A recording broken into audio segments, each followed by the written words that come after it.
Now. So we're getting started here with this training session. So I will also present my desktop, and what we're going to do is go over basically the main kind of aspects of this system that you as the consultants, as the applicants, are going to need to know. So first of all, we will talk about creating a user account, as that is necessary prior to using the system. We're going to go over what it takes to actually submit an application through here, so how you'll be going through that, and then what tools you have to manage your applications through here, and how exactly that's going to work. Okay, so what we're looking at here is the homepage for this system. So it is, relatively normal. It just kind of talks about what the system is, what you can do, and that type of thing. So everyone here who kind of does know what they're doing, we will look at the new users button. So again, the first step here is to register for an account. So I'll click on that. What you'll see here is an account registration and of course a disclaimer. So this disclaimer is more so just talking about what it is that this website is going to do, any personal information that we might be keeping, and that type of thing. So before you register your account, I do recommend that you take a look through this so you kind of are aware of what it is that you're agreeing to. I'm not going to go through this whole thing for this demonstration, but please take a look. So once you've read it and you're happy to move on, we can click the I have read and accepted the terms, and we'll continue our registration. In this page, we will be asking for some information about yourself. So first of all is the username. The username will be viewable to city staff as we are going back and forth with you. It doesn't necessarily have to be your personal name. You could make this the name of the company that you represent. Or your own name, or whatever works for you. But just keep in mind that people will be able to see this. So for this demonstration today, I'll just do Dan. Oh, and that's already existing in here, so we'll add a 1 on there. So an email address, you will want this to be whatever email address that you would like to be contacted with. So for this demonstration, I will just add in a test email address. So password, I think, is probably self-explanatory, so just type in a password that you will be able to remember. And keep in mind that when you're creating these accounts, you could create it both for just yourself as a user within the company that you work for, or again, you could create a general account, or perhaps even one just for a project to be shared amongst members on that project. So just keep that in mind as you are writing your password, typing in the email address, etc. Okay, so next is the security question. So this will be if you forget the password. So we'll just type in what day is it today, and then August 25. Okay, so next is the contact information. So this will go a little bit above and beyond your general login. So in this contact information pop out, and just as a note, if your browser that you're using does not by default allow pop-outs, you will have to allow them to be able to use this all adequately.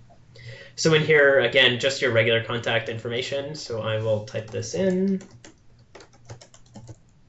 So the name of the business that you're working for, so City of Brampton for me. And we'll go with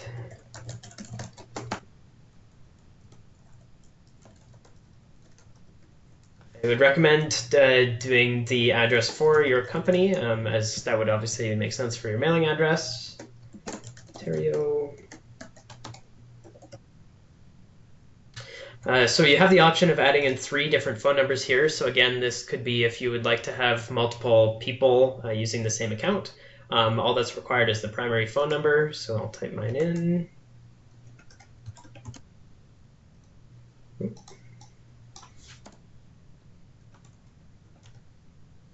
Oh, what's happening here?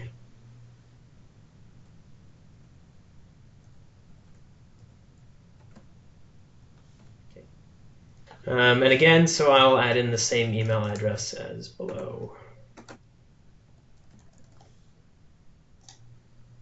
Okay, that validates. So you'll get a little, again, a little pop-out just to confirm that everything that you've typed in is correct. So I will do that. And then you will have to accept that you are not a robot, so just check off this CAPTCHA, and I can test my skills of filling these in here. Looks good. Okay, first try. So after that, that's about all you'll have to do. And then you'll see this screen once you're done creating your account. You will get an email to that email address that you typed in. From that email, you can click a link and verify that this is actually your account. You will need to do that verification prior to being able to actually use this system. Okay, so that's about it. Account creation, relatively straightforward, I think. I'll just pause for 2 seconds here to see if there's any questions relating to that.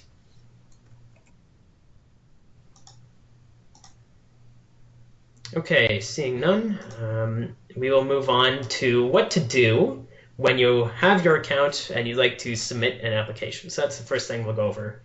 So I've just switched windows here to open up an account that I have. And just as a note, this is within a testing system that we have. So this is obviously not my real name here. And things might look ever so slightly different today than what they might look like when you're in here. But for all intents and purposes, this is the same. So what we have here, I've logged in and we are on the home page. And from here, you have a couple buttons up top to navigate to various different things. Your dashboard, your My Files will be for managing existing files, but right now we're going to submit a new application. So to do that, we can either click this planning button right here in the middle where it says create an application, or we can click planning up top here. It will open up a general search, which you can also use at any time to search for applications within our system, but also will show you this create an application button right here. So I'll click that. So we have another disclaimer here. This is more so catered towards the actual submission of applications. So as you can see, there's information regarding inactivity on your applications and potential closeout after 6 months. And then there's further information within here regarding privacy, sharing of information, etc. So again, please take a look, read through this prior to accepting, but I will say I've read them and we'll move forward. So once we do that, you'll see that there is a list of 10 application types that we can submit in here as of today. So these are all of the planning application types that we handle at the planning department here at the city, except for committee of adjustment applications. So you'll not find minor variance or consent applications here yet. We're working towards getting those launched through here. However, because those are more so handled just by regular residents and individuals, we just like to make sure that the system is up and running and good to go for all of our professionals here prior to having all of those more common types of applications being taken in. Okay, so we are looking at our list of files here, and I'm going to check site plan as our example that we're going to input today, but obviously any of these are possible, and I'll continue the application. So the first step is to choose the address of the property that you are applying for. So in here, you can actually take advantage of our GIS. So this is linked in with our systems, and what that means is that all you have to do is type in a few key pieces of information, and then we can search for the rest of the info. So because I'm working for the city here, I will do the address of City Hall, so to Wellington, and I can actually leave the rest of this blank, and we can click search. And it will try to find any results within our system, within the city, of course, that match that. So we see 2 Wellington Street West, so that's City Hall. So I'm going to check the little dot beside it to indicate that that's the one I'm looking for. And then it will try to auto-populate the other information. So as you can see, there is a field for ownership as well, which of course is something we would normally ask for on the application forms that we have. but they are blanked out. So this is for privacy reasons. We don't necessarily just want to be sharing the ownership information, and we actually will ask you for it at a later point. So when you see this, you can just check the first one, and then we will verify it as city staff after we've taken it in. So check the first one under ownership, and then click select, and it will fill in the information for you the rest of the way. You can double check to make sure that this is all correct, and then we can move forward and continue the application. Next is the contact information. So what we're asking for here is who you are as the applicant, so that this is our main point of contact. And what's nice about this is if you are submitting an application as yourself, you can simply click the Select from Account button, and that will actually auto-populate in the information from your account to this application that you're making. So this is what it looks like. And we can see that my name, the email address that I've given, and the phone number pull in here automatically. However, if you are logged in as yourself, but you'd like to submit this as someone else, let's say you're submitting on behalf of your manager or on behalf of a client, you can actually do that. So I'll just click remove here and click OK. And instead we can click add contact information, and then you can type in kind of a custom contact for the application that you're submitting. You would type it in just as per usual, and then click continue. But for our demonstration today, I'll just pick it from the account. And we can continue the application. And just of note, you can see that there's a save and resume later button here. So this is available on all of the screens that we'll go through. And if you get halfway through and realize that you're done work for the day, or you don't have all of the information you need, you can just save it and resume and come back to it at any time within 60 days of when you have first started the application. Okay, so we can continue the application from here. And next you will see this is roughly the information that you would be expecting to fill out on our standard application forms. So it starts with the address. Now this is a slight duplication of what we had on the first page. However, this is provided in the case where your applications might cover multiple different municipal addresses.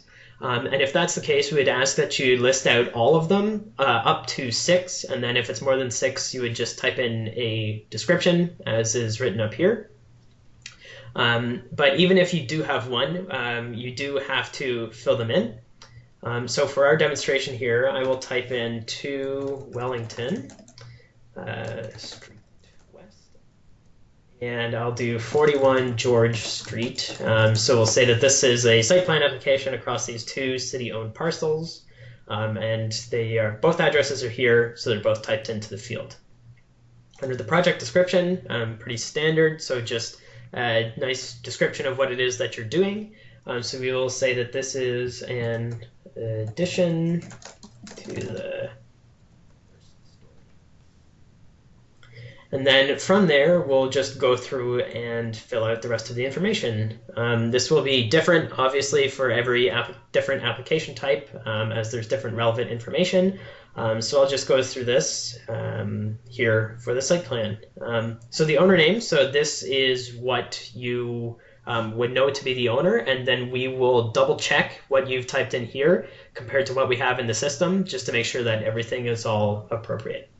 So I'll type in City of Brampton.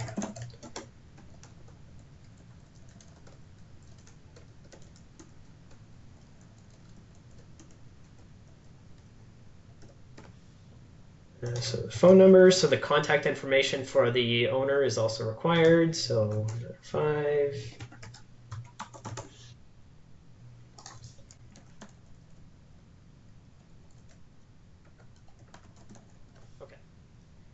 So next, this will be information specific to this. So I'll just run through this quickly. Again, it'll be different for every application type, but what you'll notice is we have these little blue check marks or question marks here. So if there's ever any field that you might be a little unsure of, you can click on that question mark and it will give you some information or some hints as to what to look for. So in the case of this, if you don't know the site plan stream you're applying for, please contact the planning department. So just some points of clarification there. I will choose this as a basic site plan. And I will say, yes, I have had a pre-consultation meeting because they are required for that type. And as you can see, now that I've checked that off, a new field has appeared to request what that actual application number was. And this type of functionality you will see across the different application types for different requirements. So I'll just type in one. And the type of use, so this is non-residential. And once again, another field has popped up. So we'll go, this is an addition to the building.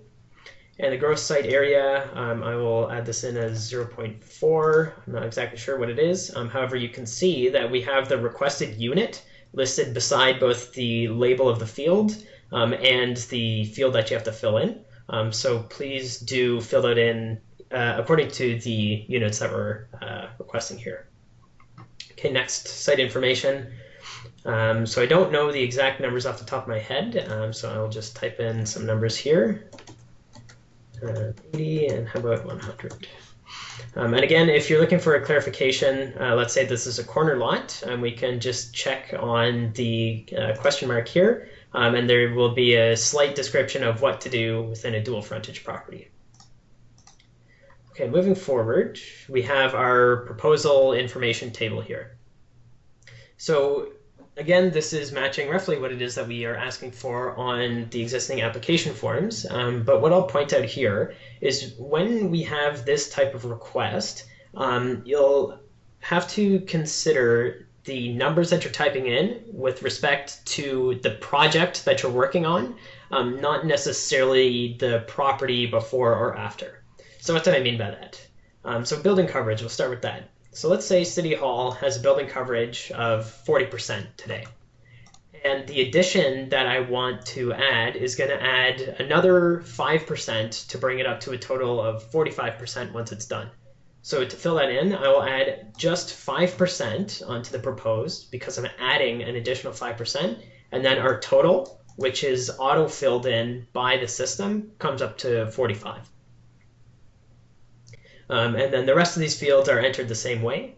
So building height, let's say it's 24 meters, and we are actually, it will be 0 because I'm not adding any additional height on top. It's just another story, so that will stay as 0. Number of stories, it is 6. So again, proposed is actually 0. Number of units existing, 1, I suppose, and then 0 being added. So GFA. We'll say that City Hall is maybe 25,000 square meters, and our addition is going to be an extra 5,000, so we'll just type that in. Number of parking spaces, about, we'll say there's 250, and let's add 25 more. Same thing for FSI, so we'll say it's 0.8 now, and our addition will add another 0.1 to bring it up to a total of 0.9 once the addition is complete. So tree information, the number of total new trees being proposed, we'll start that at, let's say 10. And how many are located in a park, we'll say 0. So more planning information, so I think everybody understands, so I'll just type this in quickly. Central area, no changes not required. Secondary plan, central area, no is not required. 1. So are there related applications? So I will check yes to that. So when you're submitting an application after a pre-consultation, we would ask that you choose yes, there are related applications, and then we'll list out that pre-consultation down here below. So I'll just finish filling this out. So I'll say no to the rest of these. And then under related applications here, or any other of the detailed information that we're looking for, to fill that in, you can simply click add a row. And then you can choose the different information, of course, based on what it is. So the application type, we'll go with the pre-consultation. type in the same number here. The status is, we'll say approval, so the pre-consultation is done and closed, and we can submit that. This will load in a second. Okay. So now that we've filled out all of this information, we can continue the application. Okay, so next is the documents. So a couple things are a little bit different with how we're doing this now than how we'll be using BramPlanOnline. So the first thing is that, of course, all documents can be uploaded directly through this system rather than providing them to us via USB or something like that at the front counter. So we can be taking in all documentation here, both when the application is first created and if and when you are making resubmissions. Resubmissions we'll discuss a little bit later on in this session here today, but we can actually add all of our documents through this. And another thing is that we are now looking to have document naming and saving conventions that we will be enforcing as they're uploaded through here. So those conventions, we can actually find them through the FAQs and quick tips here right on the bottom of the page. And you can actually find them also just through the city's regular website. So I'll click on this just to show you what it looks like. So here's our BramPlanOnline tips and FAQs. You can see that there's other written guides and FAQs here. But of note, for right now, is the document management and the naming conventions. So we're filling in a site plan application, so we'll click site plan naming conventions. You will be asked to leave the city, so that's fine. So we'll click here. And we have a PDF that has a brief description of what this is and how to name your application or your documents. So the documents will have a prefix ahead of the name based on where you are in the application. So it will be R0 underscore the name of the document for original submissions, revision 1, R1, etc. And then down here is a table that will provide the name of the document that we would accept, the category to be chosen within BramPlanOnline, which I'll show in a second, and then the details of how you'd like it to be saved. So everything combined is one PDF for the acoustical report, appendices and whatnot included. So you should be taking a look at this in advance of the submission of your application, because the files within or on your computer themselves have to be named according to this. The name of the file is taken by the system, so you can't rename them after you upload them. So I'll show what that looks like. So back in here, to add our documents, you can click the Add button here. This will open a little pop-up. From here, we can click Add again. And then I have some just test documents here. So I will add a cover letter and the registered owner's authorization. Once you choose the files that you want, you can click Open. And depending on the browser that you're using, so I'm using Google Chrome right now, this Open might give you like a double pop-up like what just happened to me. This is kind of a quirk of the system that we're trying to work through. So there's no kind of downside for you or anything like that other than it being slightly annoying. Different browsers will work a little bit differently. I believe this works better actually in Firefox or Internet Explorer. So if you have those, I encourage you to go ahead and use that instead. And just as another note, if you are trying to use Safari, this does not support Safari at this time. So if you're trying to upload from the default browser on your iPhone or iPad, this will not work correctly. Okay, so I'll choose my documents and open. Now you'll see that you have a loading bar here. So we have to make sure that all of them come up to 100%. And once they do, we can click Continue. Now in here is where we will choose the type. So this is back in the naming convention, the category, same as the type here. So you can see the name here. This is our cover letter, so it is the cover letter as the type. And the tag will correspond with the stage of the application that we're at. So this is our original submission, so we will choose that as such. And again, the file was named appropriately, the name, cover letter, and then the prefix of R0 in front of it, so revision 0, original submission. We'll do that again for the registered owner's authorization. And just as a note, the contents of the registered owner's authorization is actually our current paper application forms.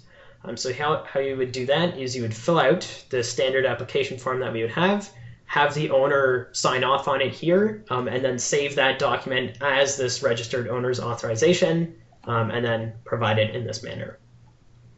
So I'll choose again the original submission document tag. Assuming that everything that I've uploaded, I'll double check it and make sure that this is all looking good.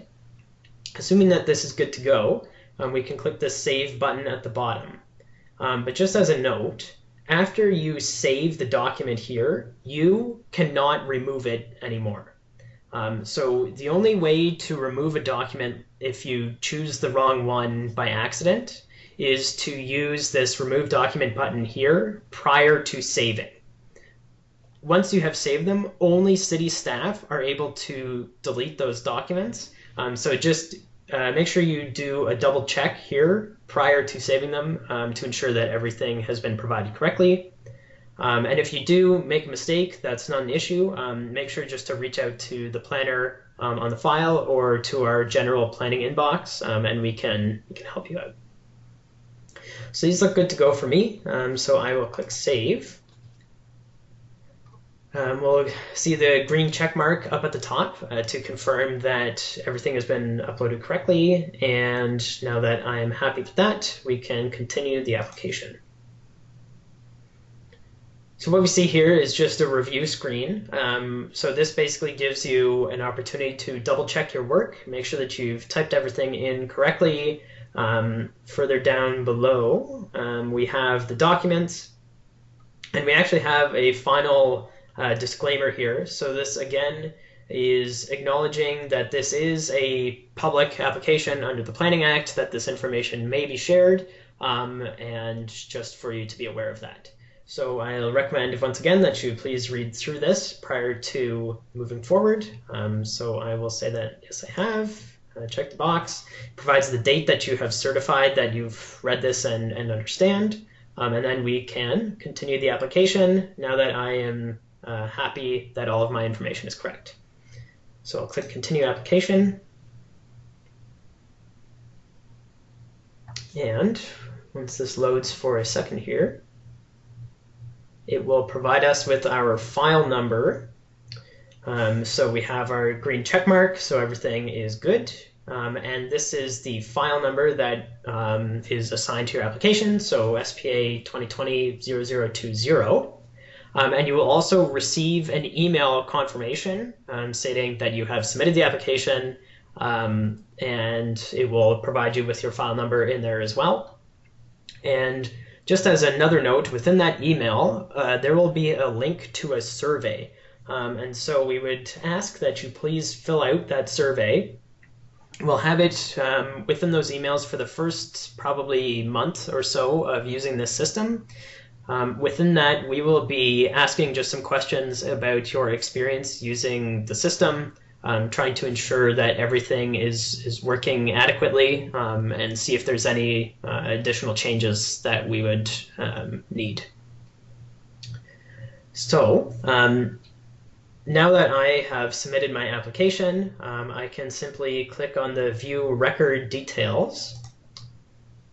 And this will think for a second. And now I can see the kind of main page of my application. So now we've gone over application submission. I'm just going to pause and give anyone an opportunity to ask a question if they have one. So I'll just give a couple seconds for that.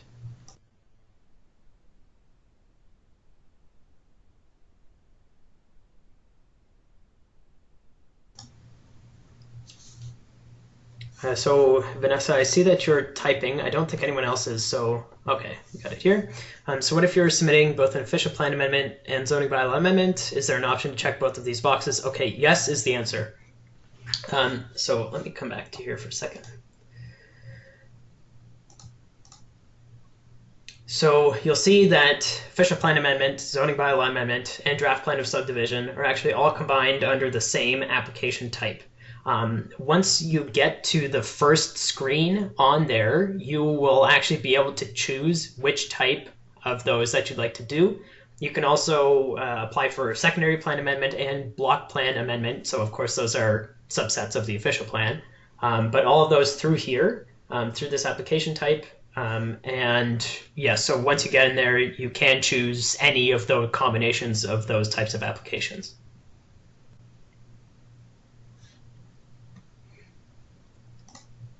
Okay, so I'm not seeing any other questions, so I will move on to managing your applications. So there's a couple of things that we'll go over here. First of all, we're back to our kind of the home page, what it looks like once you're logged in. I will click on My Files up here at the top, and this will bring me to a list of all of the applications that I have either submitted or have started but saved and or click the Save button. So these that show the kind of TMP file, so that stands for temporary, and it relates to an application that you are halfway through submitting. You would just click this Resume Application button to pick up where you left off, and then you can continue from there. But I think what we're more interested in right now is what we have already submitted. And I'll actually go down to this pre-consultation file that I had in here, and we can show off some of the features that we have. So this is the kind of home page, if you will, just the file information for this application. And in here you can see that there's just some of the details regarding the file, so what it is for, who you are as the applicant, just in case you've submitted this on behalf of somebody else. And you can also go into more details. We'll say so I click this button here beside more details, and then we can click the open button again beside the application information table, and again the application information. And these will show what it was specifically that you had applied for. So this is just kind of for your knowledge, for your reference to come back and confirm, maybe if you have a whole bunch all in the same neighborhood, you can remind yourself what is being applied for. And just as another note, we also have this click to print or view summary button here. So when we click this, it will actually open up a PDF of that summary information. So you might feel like you need to do this just to have a little 1-page or 3-page description of what your project is that you can save to your own computer and use as appropriate. So that's just a little thing that we have. But another feature would be this processing status. So to get there, you just click this File Info drop down here, and we can click on Processing Status. And this will actually show you a live view of all of the tasks that are possible within this application. And then the icons beside the task name will correspond with the status of the task, whether or not it has been completed, never started, or in progress. So for example, we have our planner assignment task here. So this is an internal task where a planner is being assigned to your file. And we can see by the green check mark here that it is complete. And we can actually click on the little arrow button beside the name to expand it. And we can see when the task was due, if it gets assigned to a staff member to complete, and then when it was completed on and who it was completed by. So I think where this is going to be most relevant to everyone here is actually on these review tasks. So these tasks correspond with, we take in the application, we circulate it to all of our technical departments for comments, and once those are active, you will be able to see them as being active. In this case, our Parks Review task is complete with the green check mark. So we can click that. We can see the status that was provided, so final comments were provided on June the 11th by me. If it were in progress, you would see this hourglass, like beside our review distribution task here, and you would be able to see things that are kind of going on within the task. So this will give you an up-to-date view on what it is that is going on internally, which comments have been provided already, which comments have not been provided already, and can help you just to understand where we are as internal users with the processing of your application. And just as a final note on this, you'll see that there are a number of tasks with no icon beside them. That will indicate that the task was never activated to begin with. And that'll be relevant for an example is the TRCA review task. So this task is always available for us to activate. However, of course, not every file will require TRCA review. So that is why you might say with no icon beside it, because we never activated it, and therefore they're not a reviewer. Then another point to show within here would be the documents. So under this file info drop down, we can click on documents, and this will show a list of all of the documents that are available for you to view.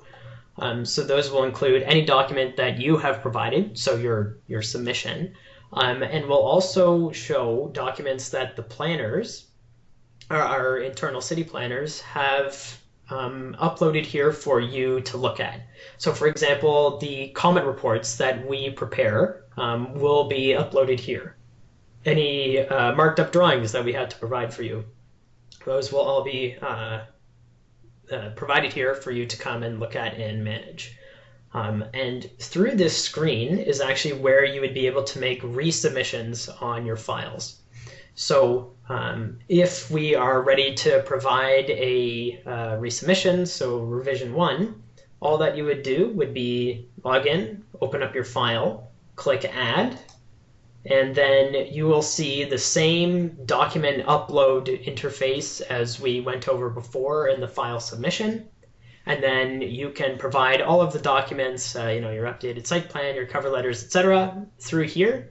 And then once you have provided that, you can just notify the planner that you have provided all of your documents for your next submission, and they'll review it and act as accordingly. So I see that Marshall has a question here. So are comment reports released as they're completed or as a batch once all expected comments are received? So that can be treated on a case-by-case basis, but the standard would be that they're released as a batch once they are all completed. So the thought process behind that is there are certain instances where comments may need to be revised, or we may need to have an internal discussion on the comments prior to releasing them. They might need to change. So we will generally be holding off on them, confirming that all of the comments are correct, and then providing them all together as one once they're all done. Showing the status kind of as a live view is certainly, it's a view to show what our progress is and to see what else is outstanding. But yeah, we do intend to release them all as a batch at the end. Okay, so this is how resubmissions are handled just through here. You would click add and continue as we went through before. So that's about it for that. You will also see that there's a payments tab up here. As of now, as of when this portal goes live, we will not be taking payments through it immediately. We will continue to be handling payments for development applications as we are now, which is either by check that you mail in or by calling in and processing a credit card over the phone. We are looking to roll out actual online payment through here, where we can take in credit card payment through the portal itself. However, we're not quite there with the technology. It'll likely be another couple months away. But just as a note that is going to be possible at some point soon into the future, but not yet. I think that is about it. So one final note, I suppose, would be your existing files. So I would expect pretty much everybody in this call here already has some planning applications with us here at the city. And you can manage those through here after following a few steps. So the first step would be to create a user account, as we went through at the start. Confirming that, make sure that you can log in with it, etc. The next step would be to send an email to our general inbox, so planning.development@brampton.ca. And within that email, list out just your name associated with the account that you created and the file numbers of the applications that you would like to manage through here. We will confirm that all of the information is accurate, and then our development services clerks will link your applications to your account, and then you will be able to manage them pretty much immediately after we go ahead and do that. So, and then you can take advantage of all of these features that we've discussed today for your existing applications quite soon. And then any new files that you create, you will be automatically managing them right after you create it. So no linking or anything like that. They will be assigned under the ownership of the account that creates them. Okay, are there any other questions? I'd like to open it up to see if there's anything that I might have gone too quickly or I might have missed or anything like that. So I'll just pause.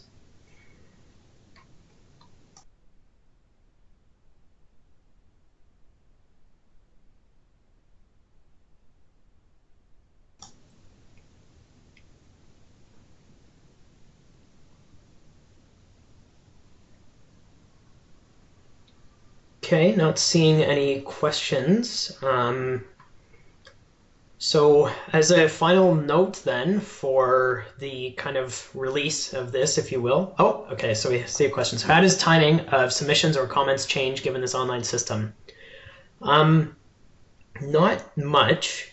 We will continue to try and provide our comment reports to you all as quickly as possible, obviously, as we receive them.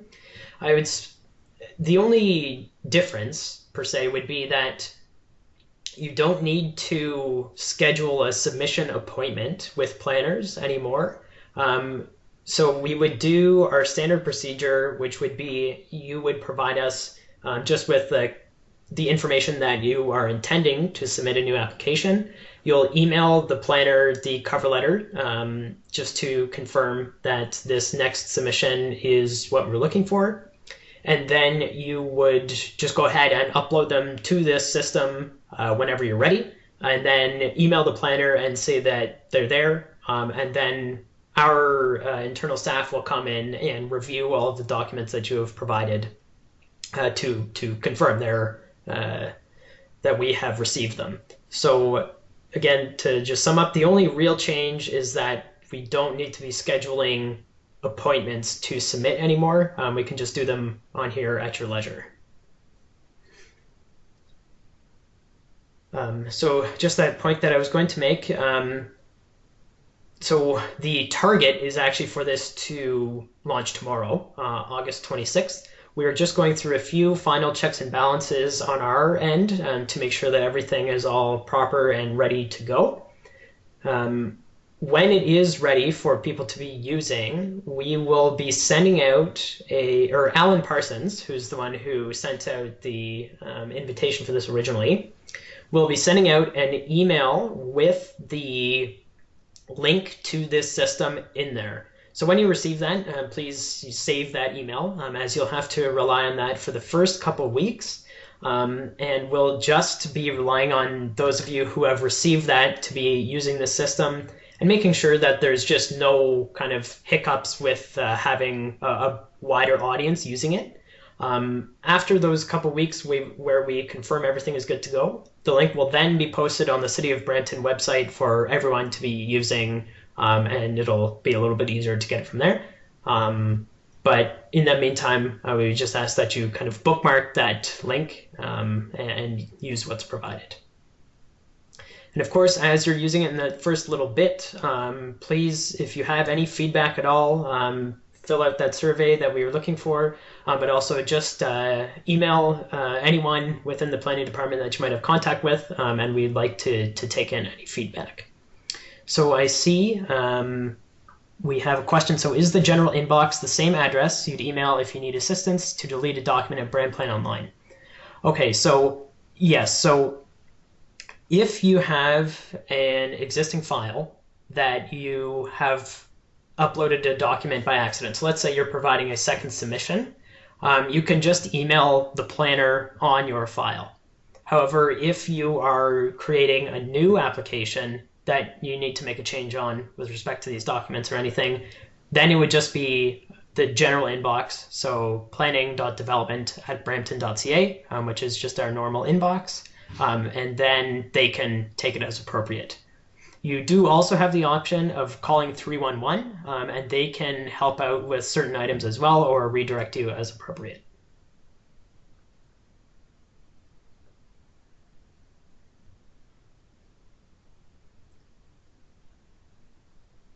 Okay, if there's any other questions, please feel free to type them in or unmute yourself if there's nobody else here.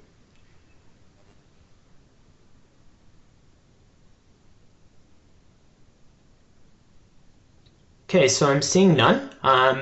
So thanks everyone for attending this session. I do hope that it was informative. We will be again posting this recording up on the website for you to refer back to if you'd like.